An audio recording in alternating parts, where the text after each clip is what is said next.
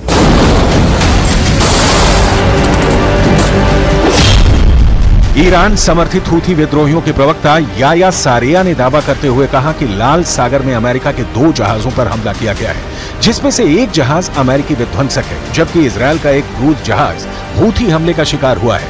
Houthi ने America और Israel के जहाजों पर नौसैनिक मिसाइलों से हमला किया है। हूथी के दावे के मुताबिक उसके हमले में अमेरिकी जहाज मैस यॉर्कटाउन, अदन की खाड़ी में एक अमेरिकी विध्वंसक और हिंद महासागर में इजरायली जहाज MSC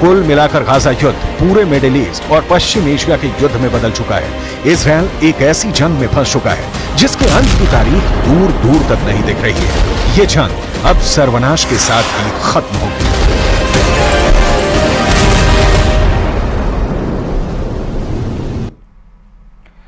रफा बॉर्डर से आई एक बच्ची की तस्वीर ने पूरी दुनिया को हिलाकर रख दिया। ये तस्वीर युद्ध की एक बेहद ही दर्दनाक कहानी बयां करती है। साथ ही यह तस्वीर सवाल खड़े करती है उन देशों पर जो वर्चस्व की जंग में युद्ध के उन्माद में डूबकर एक दूसरे पर हजारों टन बम बरसा रहे हैं और ये सिलसिला रुकने का नाम नहीं ले रहा।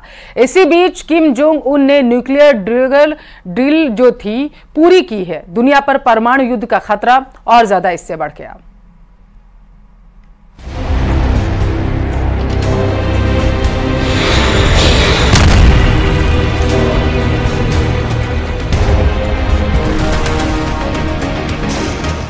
ये बारूदी विध्वंस कब रुकेगा?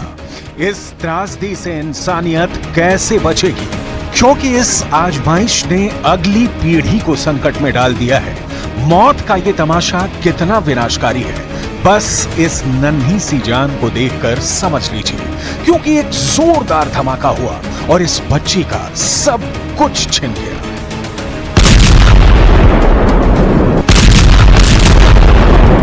ये वो बच्ची है जिसे अपनी मां का दूध भी नसीब नहीं हुआ। इस बच्ची के अंदर इतनी भी ताकत नहीं कि ये रो सके, अपनी मां को बुला सके, जो अपने सीने से इसे लगाकर चुप करा सके, अपनी ममता इस पर लुटा सके। जानते हैं क्यों? क्योंकि इस बच्ची को जन्म देने से पहले ही इसकी मां की सांसें रोक दी गई। खुद को सर्वश्रेष्ठ साबित करने की जंग में लगी इस दुनिया के बम बारूद ने इसकी मां को मार दिया। ये बच्ची भी शायद ही इस दुनिया में सांस ले पाती।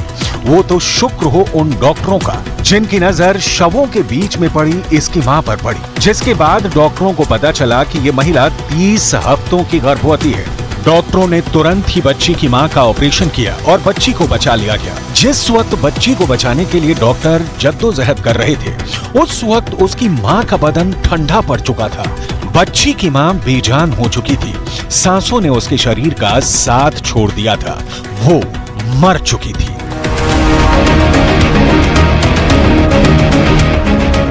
ये रफा का सबसे नया दर्द है। परिजन दहाड़ मारकर रो रहे हैं।